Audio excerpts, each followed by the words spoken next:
O ex-governador do Ceará, Dr. Ciro Gomes, esteve sexta-feira em São Borja. Sexta-feira completaram-se 15 anos da morte de Leonel de Moura Brizola, ex-governador do Rio Grande do Sul, também do estado do Rio de Janeiro.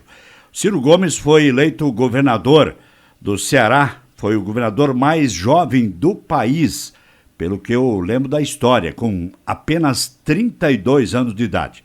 Ele também esteve aqui em Santo Ângelo no sábado. Governador Ciro Gomes, me permite chamá-lo de governador, dar um bom dia. Eu tenho a impressão, pelo que eu capto, o senhor gosta muito aqui da região. Eu acho que é a segunda ou terceira vez que o senhor está vindo aqui para a região das Missões. Bom dia. Bom dia, Luiz. Um abraço a vocês. Sei que cumprimentando a você, estou cumprimentando a uma imensa legião de brasileiros, gente querida do Rio Grande, não só de Santo Ângelo, que estão aqui sintonizados na rádio, mas também de toda a região das Missões.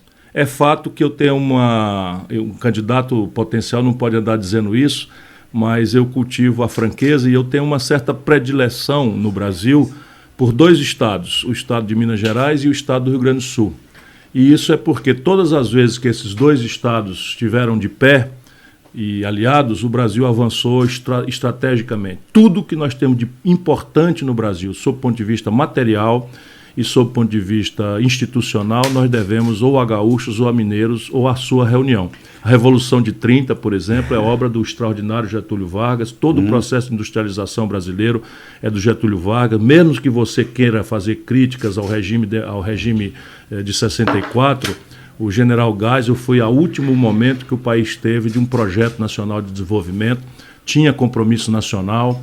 E eu poderia ocupar nossa entrevista inteira dizendo por que eu, por amor à história, tenho essa predileção, esse afeto, esse respeito ao Rio Grande e à sua gente. Eu já quero chegar lá sobre a situação do estado do Rio Grande do Sul, mas como é que foi chegar aos 32 anos, chegar a ser governador do estado do Ceará, que é um estado, eu não sei qual é a potencialidade comparando com o Rio Grande do Sul, mas como é que o senhor conseguiu chegar a ser governador aos 32 anos? O estado do Ceará tem mais ou menos o mesmo tamanho do Rio Grande do Sul, sob o ponto de vista de população. Evidentemente, nós somos um estado muito mais pobre, porque enquanto vocês têm aqui um solo generoso e um clima ainda com seus caprichos, né? Mas é um clima que permite a quem quer trabalhar e produzir, que é a grande vocação da gente brava da fronteira, do povo gaúcho, a quem, volto a dizer, o Brasil deve muito. O Ceará é o oposto, está com 90% do seu território no semiárido, sujeito ao capricho da seca, e o solo é praticamente um afloramento de pedra. Então lá nós precisamos aprender a trabalhar, senão não sobrevivemos. E como é que eu fui? Eu sou um filho da democracia restaurada no Brasil. Porque eu entrei na política indignado com todas as coisas, com 25 anos. Eu fui deputado 2 vezes. E depois, estadual ou federal? Estadual. E depois eu fui prefeito da 5ª maior cidade do Brasil, que é Fortaleza, as pessoas às vezes não sabem, com 29. E sempre tive muito êxito, não porque eu faço milagre, é porque eu não costumo andar mentindo e eu sou a mesma pessoa no dia seguinte da eleição, a minha geração é acostumada com isso. E aí, como eu fiz um trabalho razoavelmente notável na Prefeitura de Fortaleza, eu fui chamado para ser candidato a governador. E todas as constituições brasileiras, até a Constituição Cidadã de 88, exigiam idade mínima de 35 anos para alguém querer ser governador. E a nossa Constituição de 88 reduziu essa idade para 30. Então, aos 32 eu fui eleito, até hoje eu sou o mais jovem governador da história do Brasil. Dali saí para ser ministro da Fazenda, porque tive, graças a Deus, e a colaboração de muita gente boa, ajudei a consolidar o Plano Real. Fui eu que ajudei a assinar o Tratado do Mercosul, que pelas mazelas e a não complementação prejudicou bastante o Rio Grande do Sul, na sequência, não na data, naturalmente, e a gente vai conversar sobre isso. E depois resolvi parar com a política, aceitei um convite, fui ser pesquisador visitante numa universidade nos Estados Unidos, em Harvard, e dali estudei e escrevi livros sobre o Brasil, como compreender o nosso problema. E virei candidato a presidente da República. Muito bem, eu já vou chegar lá, mas eu quero voltar um pouquinho, já que o senhor tem tanto apreço pelo estado do Rio Grande do Sul. O Rio Grande do Sul, se fosse uma empresa, hoje estaria quebrada, entendeu? O estado aqui não consegue pagar salário dos servidores em dia há mais de 3 anos.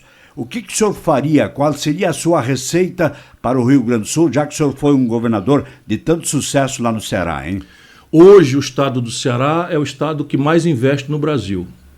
né? Nós não temos uma base econômica tão sólida quanto a do Rio Grande do Sul, mas, e só para provar que a diferença é a política. O que aconteceu com o Rio Grande do Sul, eu digo sempre, as pessoas acham que é um exagero e tal, mas a história vai me dar razão. O que aconteceu com o Rio Grande do Sul foi planejado, na minha opinião. Aqueles que conhecem a história, né, a reação da elite de São Paulo, a Revolução de 30, enfim, o Fernando Henrique é um homem que conhece isso. E o Fernando Henrique impôs, não por acaso, ao Rio Grande do Sul e a Minas Gerais, um acordo de consolidação da dívida, a partir do qual o Palácio do Piratini virou uma usina de destruição de liderança. Se você reparar, do Brito para cá, nunca mais o Rio Grande do Sul teve protagonismo na política nacional. E isso é o que uma certa elite brasileira quer. Isso não é por acaso. Deixa eu lhe explicar por quê. O governador era o Brito, e eu falei a ele na época, o governador não assine esse acordo. E aí, veja bem, os números não estão tão atualizados, porque já esses juros no Brasil são tão graves, mas eu estudei isso de novo porque eu tenho um plano para ajudar a consolidar a questão do Rio Grande do Sul. Mas o Rio Grande do Sul, do Brito para cá, quer dizer, quando o Brito assinou o acordo, o Rio Grande do Sul devia em números grossos, não são números fiéis, mas só a grandeza, porque eu preciso atualizar. Né? Já tem aí um ano que eu não atualizo esse número. Mas quando o Brito assinou o acordo de dívida, o Rio Grande do Sul estava devendo para a União Federal algo ao redor de 8 bilhões de reais. Certo. Do Brito para cá, o Rio Grande do Sul pagou 24 bilhões de reais e está devendo mais de 40 bilhões de reais. O senhor está atualizadíssimo. Os números são esses, em números grossos e tal. Eu estudei porque sem consolidar o Rio Grande do Sul e Minas Gerais e o Rio de Janeiro, não tem equilíbrio, não tem democracia no Brasil. O povo não vai ter sossego no país, porque nós vamos sempre estar vulneráveis a esses mentirosos, mistificadores, que não estudam, que não têm experiência e que apanham um povo muito machucado, muito sofrido pelo desemprego, pelo medo da violência, pelas baboseiras e corrupções do PT e outras que tais, e isso acaba infernizando a cabeça de um povo muito machucado, como é o povo brasileiro. Pois bem, então a grande questão, primeira não existe solução no Rio Grande do Sul aqui dentro. Pode eleger o milagreiro que vocês elegerem, se não houver um comprometimento do poder central no Brasil, não há como o Rio Grande do Sul sair. Primeiro, por essa grande questão, o perfil da dívida. Então, a primeira grande solução é obter da União uma reestruturação, a gente chama disso de consolidação do passivo, ou seja, da dívida. É mais ou menos o seguinte: devo, não nego, pago quando puder. E isso dentro de documentos, contra determinadas condicionantes, etc, etc. É tipo o time do Flamengo, faço de conta que joga, o Flamengo faz de conta que paga, não paga. Não, é mais assim? Sério do que isso. É mais sério. É mais sério do que isso. Mas repare, não basta, porque o Rio Grande do Sul, ao longo deste tempo, começou a atingir determinadas situações que não existem, mas para onde irá uma parte importante do Brasil, inclusive Minas já está indo também. Esse é o primeiro estado do Brasil, pela tradição do Rio Grande do Sul de ter um pujante serviço público, né, de ter avançado com a educação pública no passado. Só o Brizola construiu 6.300 brisoletas, as escolas, né, que são pioneiras aí no compromisso que nós temos que fazer. A Brigada Militar no Rio Grande do Sul, quando era colega do Colares, a Brigada Militar tinha 3 vezes o efetivo que tem hoje. É verdade. 3 vezes. Então, essa gente toda não foi embora, essa gente toda está aposentada. Então, o Rio Grande do Sul, esse é o segundo problema, tem hoje mais servidor público na inatividade do que na atividade. De maneira que você tem um passivo previdenciário que também o Rio Grande do Sul sozinho não tem como resolver. É preciso construir aí um conjunto de, a gente chama no linguajar de economês, de recebíveis, lastrear em algumas riquezas que tem aqui, não para gastá-las e privatizá-las, mas para lastrear um desenho novo para o fundo de previdência daqui. E o terceiro problema, que é um pouco mais doído, é o fluxo corrente. Não estou dizendo que é justo ou injusto, eu estou dizendo apenas... O que é o fluxo corrente? É assim, nós estamos falando de estoque. Dívida é estoque, né? Passivo previdenciário é estoque. Agora, no dia a dia, que é o fluxo, né? Não é o estoque, você tem um problema. Então vamos lá, o que é o estoque? É a dívida que você tem em casa, com a agiota, com o banco, com as prestações. O fluxo é o que você ganha e o que você gasta, mês a mês. Então, no fluxo, você tem no Rio Grande do Sul, não quero aqui dizer que é justo ou injusto, apenas assim, o Ministério Público do Rio Grande do Sul leva mais de 2% da receita corrente. Isso é muito acima da média brasileira. O Judiciário do Rio Grande do Sul leva mais de quase 3%. Os números têm sempre que ser postos em crítica, porque eu atualizei isso há um ano atrás. Então, mas, de qualquer forma, é flagrante que, para dar exemplo, há algumas disfuncionalidades que têm que ser resolvidas sem ferir direito adquirido, que transforma isso numa tarefa política muito complexa. Governador, mas qual é o seu interesse de fazer um estudo tão profundo sobre números aqui do Rio Grande do Sul, hein? O meu interesse é restaurar o equilíbrio da República. Volto a lhe dizer, enquanto o Rio Grande do Sul estiver proscrito do prestígio na esfera nacional, enquanto Minas Gerais estiver de joelhos sem poder reagir aos abusos do governo federal, nós não teremos equilíbrio na República Brasileira. E evidentemente que o Nordeste, que é muito mal visto porque tem certas elites políticas muito atrasadas, está mudando. Está mudando profundamente. As pessoas não percebem isso ainda, mas hoje nós temos, por exemplo, governantes com mestrado, doutorado, jovens que não são empresários, que não são donos de TV e que estão fazendo uma revolução. Por exemplo, a melhor educação pública do Brasil hoje é o Ceará. 82 das 100 melhores escolas. Então a minha preocupação é essa. Não haverá equilíbrio no Brasil se nós não restaurarmos a força política do Rio Grande do Sul. E a força política de um Estado é dada na construção da sua liderança. Quando você chega no ápice da liderança, que é o Piratini, que é o Palácio, desmoralizou-se o Brito, desmoralizou-se, né, Ieda Cruz. É uma coisa impressionante. É uma coisa, Germano Rigoto. Mas todos, todos. Nunca elegeu o Rio Grande do Sul uma pessoa reeleita. Nunca foi reeleita no Rio Grande do Sul. Até isso o senhor tem conhecimento. É evidente, mas é o único lugar do Brasil que tem isso. Governador, e me permite continuar lhe sempre à vontade. chamando de é uma governador. Honra para mim. Vou reiterar aqui, nós estamos conversando com o ex-governador do Ceará, Ciro Gomes, eleito aos 32 anos, o governador mais jovem do Brasil.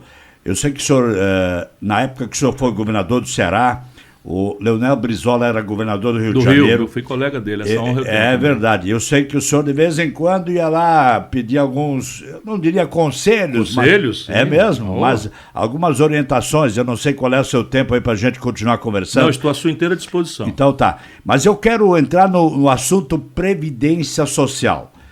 A questão da Previdência, governador, a questão da estabilidade do funcionalismo público não tem que ser mexida, não? Veja. Porque me parece que o projeto, eu não tenho bases, não tenho dados concretos, não tenho os dados que o senhor tem, mas parece que não estão mexendo nos maiores salários. Não. Então, veja, não se preocupe que você está exatamente na condição da esmagadora maioria do povo brasileiro. Ah, então tá. Porque essa proposta de reforma de previdenciária tem 66 páginas.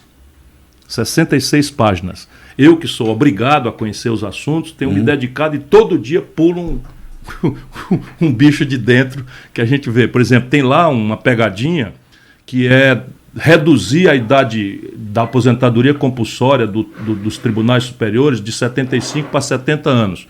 Nesta pegadinha, a pretexto dessa propaganda salafrária, mentirosa, de reforma da Previdência, o Bolsonaro teria o direito, que nem fez o Chaves na Venezuela, de nomear 6 ministros do Supremo Tribunal Federal. O que, de fato, é um golpe que nós não podemos tolerar e que está lá embutido dentro. Reduz o tempo e... De 75 para 70. E com isso, vaga... ele obriga 6 ministros do Supremo a se aposentar, permitindo a ele indicar 6 ministros dos 11. Ou seja, fazer maioria do Supremo Tribunal Federal para fazer igual o Chaves, né? Fazer qualquer aberração e ter um tribunal nomeado por ele. Então, veja, o problema da Previdência, nós precisamos tentar ver se o povo brasileiro é protegido dessas duas grosseiras mentiras. Uma grosseira mentira é a do governo. Então o governo diz assim, ou a gente faz a reforma da Previdência já, do jeito que está aí, com casca e tudo, ou o Brasil vai se acabar.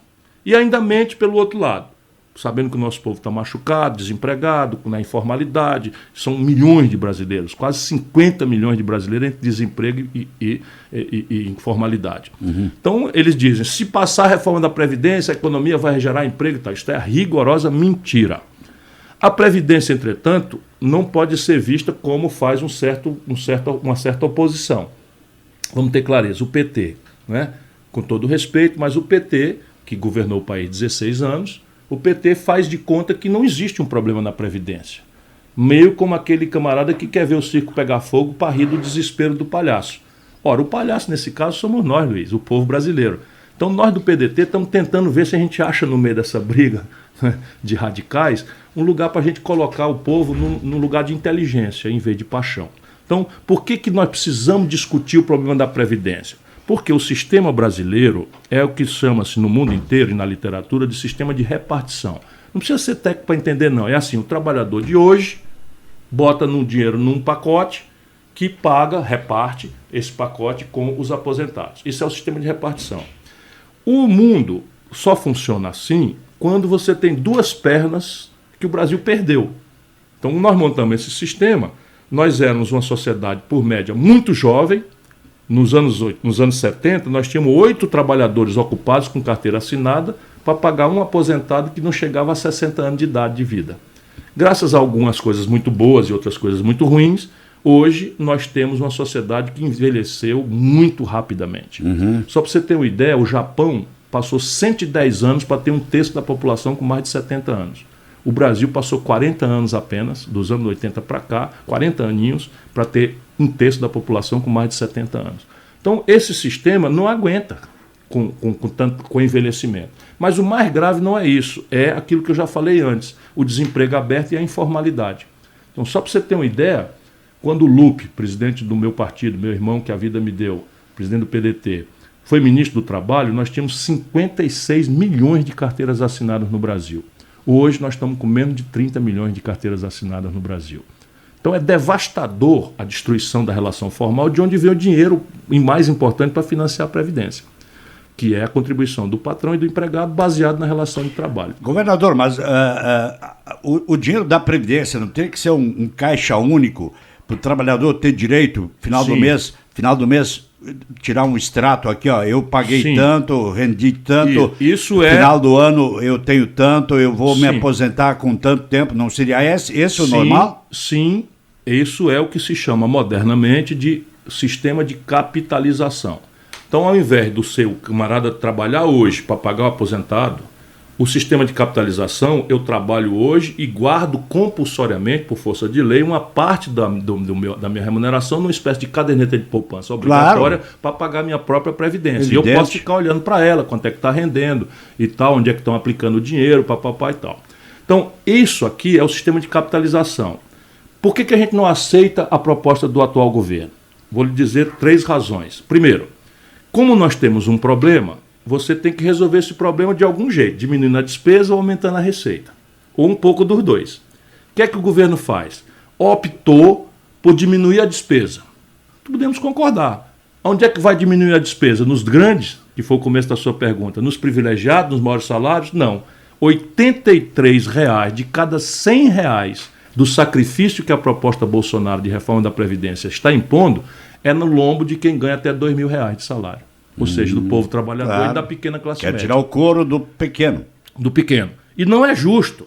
Eu não quero desapreço, não tenho desapreço nenhum pelos militares. Pelo contrário, o projeto que eu defendo precisa de um projeto de defesa em que os militares são respeitados, acatados, equipados, remunerados decentemente e tal. Mas eles estão aí 9 generais no governo. O Bolsonaro é mesmo capitão, reformado, aposentados com 33 anos de idade. O povo precisa saber disso. O Bolsonaro se aposentou do Exército Brasileiro com 33 anos de idade.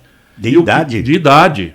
Se aposentou com 33 anos de idade. E o Bolsonaro se aposentou como deputado federal. Ele tem 2 aposentadorias, se aposentou como deputado federal agora, entre a eleição e a posse. Escondidinho foi lá e requereu aposentadoria especial de deputado.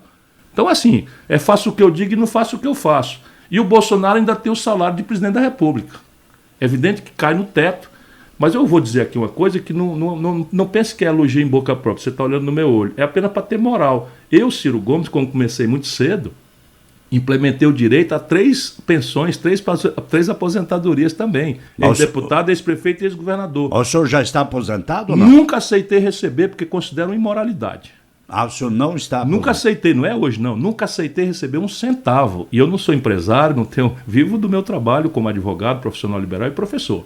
E agora o partido paga minhas despesas de viagem e tal, né, para poder fazer esse meu trabalho de militância. Então, voltando aqui, os militares brasileiros custam 47 bilhões de reais por ano a Previdência Social e pagam 3 bilhões.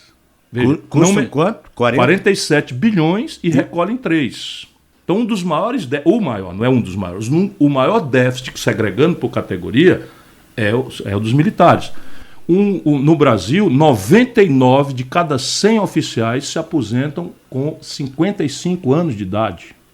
Nós temos aqui no Rio Grande do Sul, só para lhe auxiliar, nós temos quase 400 coronéis da Brigada aposentados. Tudo com 50 e poucos anos. E 18 na ativa. É possível isso? Não é razoável. O Brasil tem 500 generais na reserva. Isso é um negócio... Então, veja, não é para condenar ninguém, eu estou dando um exemplo. Claro. E aí eu estudo as coisas... Quando você vai para o judiciário, a burocracia do judiciário está lá em cima também. Quando você vai para o legislativo, a burocracia do legislativo está lá em cima também. E onde é que eles resolvem fazer o negócio? Mentem que estão acabando com a aposentadoria especial. É mentira.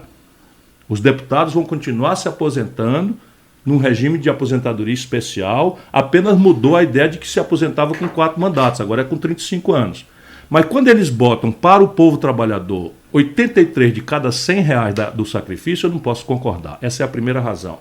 A segunda razão é de que eles criaram um regime de capitalização, que já caiu, sem a contribuição do patrão. Então você veja, no mundo inteiro, eu estudei 60 países, quando a gente fica ignorante nas coisas, a gente tem que estudar. Só o Brasil que aceita dar a presidência da República para um estagiário, que nunca administrou uma bodega das pequenas, num pequeno bar, um boteco e tal. O senhor está se referindo ao a quem? Bolsonaro. O Bolsonaro nunca administrou um pé de bodega dos pequenos, um barzinho, nada para dizer quanto é que entra o faturamento. E o Bolsonaro foi violentamente contra todo o sistema de reforma previdenciária do Brasil.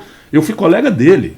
Não é negócio de falar mal de cara, eu fui colega dele, eu conheço o Bolsonaro profundamente, de longa data. O Bolsonaro é muito despreparado. Ele apenas conseguiu interpretar com certa grosseria esse sentimento de repúdio do povo brasileiro com as contradições do PT. E nisso o povo brasileiro está coberto de razão, porque um partido que se dizia de esquerda, entrar no chafudo da corrupção como entrou, e quebrar o país como a Dilma acabou quebrando e tal, ainda que não seja uma pessoa desonesta, eu não tiro a razão do povo brasileiro, apenas a gente pode, para curar um mal, a gente cai num pior, como todo mundo infelizmente vai ver, e eu espero muito que a minha palavra esteja errada, porque o nosso povo eu torço que dê certo, que funcione. Então, entre o primeiro turno e o segundo turno, o senhor não passou para o segundo turno. O senhor viajou para a Europa para não se comprometer com o PT? Eu disse claramente, o partido tomou uma decisão de dar apoio crítico ao Haddad e eu cumpri a decisão, mas eu nunca mais farei campanha ao lado desse lado quadrilha do PT. Não faço mais. Isso é meu direito de cidadão. E olha que eu ajudei. Eles não têm moral para me acusar de nada. O Ceará foi o único estado do Brasil que deu 2/3 dos votos contra o impeachment. Mas só fala em quadrilha por causa... Quadrilha. Roubar, ladrões e tal, processados todos. Eu sou uma pessoa que conhece as pessoas todas. O senhor está falando do PT? Estou falando da direção nacional do PT. Todos, a executiva nacional, todos respondem por processo de corrupção. O senhor acha que a prisão do Lula está correta, justa? Veja, eu não faço juízo de valor sobre a inocência do Lula, porque infelizmente eu sei que ele não é inocente de nada. Mas o Lula teve processos, como nós estamos vendo agora, irregulares. E aí a gente tem que ter muito cuidado, porque quando a gente gosta que o inimigo da gente passe por perseguição, passe por não sei o que e tal, a gente não está percebendo que amanhã vem para cima de nós. Então o judiciário não pode tomar lado, o judiciário não pode aconselhar um lado, o judiciário tem que olhar a lei e fazer com que as provas dos autos é que sejam claramente contundentes. E eu sou professor de Direito também, nas horas vagas eu dou aula o senhor está falando do ministro Sérgio Moro? Eu estou falando da tal Operação Lava Jato. Eu cansei de avisar, Luiz, que o que o Sérgio Moro estava fazendo, aproveitando essa sensação desagradável que nós temos de que a impunidade é o prêmio, né, dos poderosos, que são corruptos, ele estava semeando nulidades. E não é porque eu sou profeta. Eu já vi esse filme. Houve uma Operação Satyagraha que foi toda anulada. E os bandidos de colarinho branco foram todos para a rua com um atestado de inocência dados porque a justiça errou nos protocolos de fazer. Depois teve a Operação Castelo de Areia, a mesma coisa. Agora tem essa operação em que, a pretexto das paixões apaixonadas pelo Lula, contra o ódio, o amor, as pessoas esquecem que tem 123 outros bandidos presos. Sabe quem é? Gedel Vieira Lima. É o cara que foi ministro do Lula e vice-presidente da Caixa Econômica com a Dilma, que foi apanhado com aquelas malas, lembra? 51 milhões de reais, claro, aquela foto circulou o mundo, encheu o Brasil de vergonha. Esse cara está preso pela Lava Jato. O Eduardo Cunha, que também foi pilhado, roubando a Petrobras, roubando em Furnas, na Eletrobras, dado Furnas para ele pelo Lula. Infelizmente eu não posso dizer que o Lula é inocente das coisas, porque eu sei. O senhor foi colega do deputado Eduardo Cunha? Fui colega, chamei ele de ladrão a 4 metros dele, ele me processou, como o Michel Temer, eu chamei de ladrão, ele me processou, porque as pessoas, Ciro, agora mesmo o Lula me chamou de grosseiro. Será que é grosseiro? O que eu ganho chamando um cara de ladrão? Eu ganho o quê? É o meu compromisso moral com o povo brasileiro. O senhor tem convicção ou tem provas? Não, os dois estão presos, quer dizer, um foi preso, está preso, o Eduardo Cunha, todo mundo sabia. Que evidentemente que quem forma a prova é a justiça, mas eu estava fazendo uma denúncia, com muita responsabilidade, como denunciei o Eunício Oliveira, denunciei o Sérgio Machado, esse também tá condenado, percebe? E aí você vai dizer que o Lula é inocente? Pode até ser inocente do tal triplex, mas esse monte de ladrão roubando. Eu disse para o Lula, quantas vezes eu disse para o Lula que o Sérgio Machado estava roubando, que o Eduardo Cunha estava roubando em Furnas? Eu, Ciro Gomes, disse para o Lula muitas vezes. Portanto, eu sei que ele inocente não é. Se não é por ação, no mínimo omissão. Porque a tarefa do homem público é difícil. Mas o senhor não roubar e não deixar roubar. O senhor não se omitiu? Não me omiti. Eu durmo, boto a minha cabeça no travesseiro e durmo tranquilo.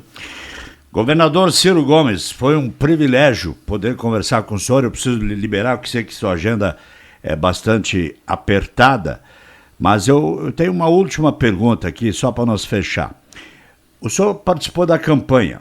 Eu reputo o senhor como uma das pessoas mais inteligentes do país, uma pessoa talentosa, mas o senhor não conseguiu chegar ao segundo turno.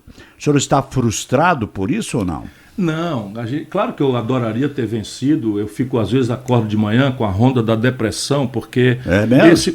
Mas assim, a ronda da depressão é só quando eu acordo. Aí, na seguida, eu leio os jornais e aí a depressão vira revolta.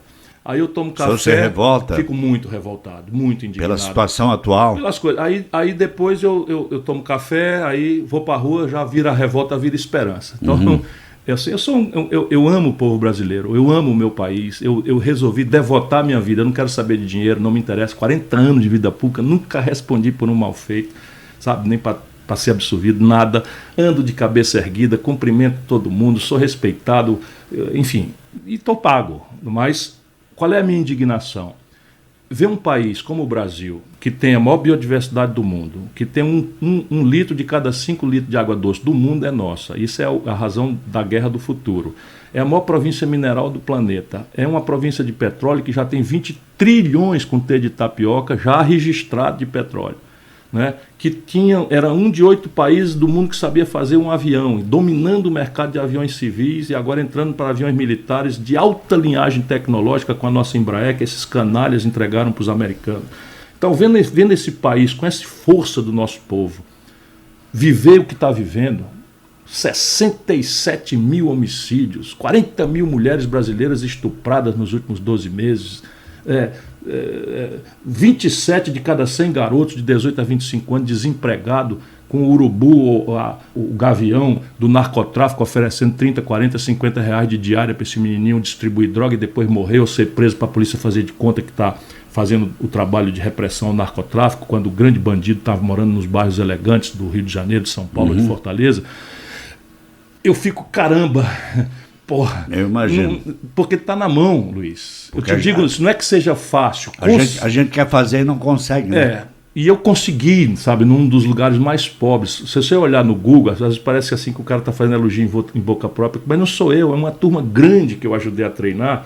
Hoje a melhor escola pública do Brasil é um dos estados mais pobres do país. 82 das 100 melhores escolas do Brasil estão no Ceará.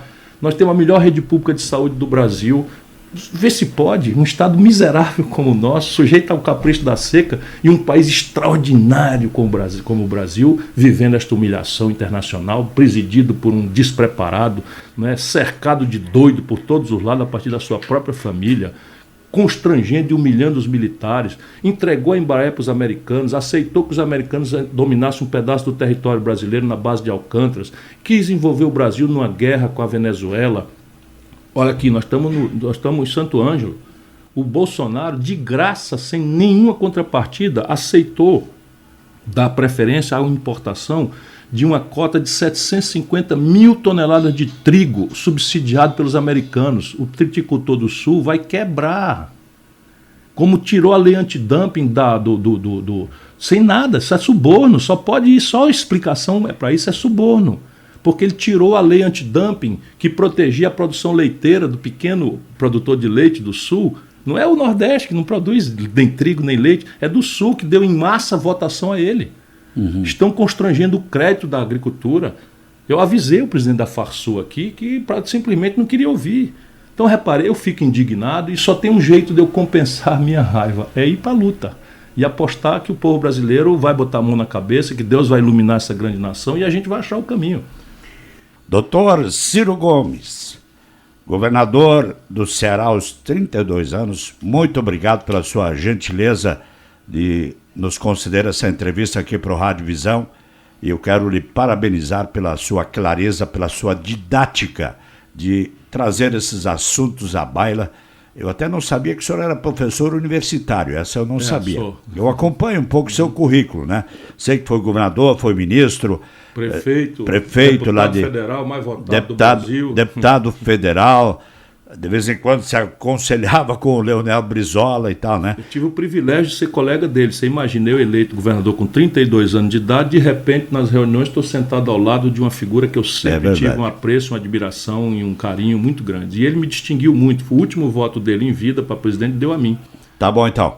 Muito obrigado. Santo Ângelo lhe agradece pela sua visita e pelo seu apreço aqui à capital das Missões, viu? Muito obrigado a você, Luiz, e nisso agradeço também a gente querida do Rio Grande, da região das Missões e de nossa Santo Ângelo. Aqui vive um pedaço muito importante do Brasil e vocês têm direito de ser respeitados por isso. Muito bem. Obrigado. Ciro Gomes, governador, eu vou chamá-lo de governador do Ceará. Um grande abraço e até logo mais.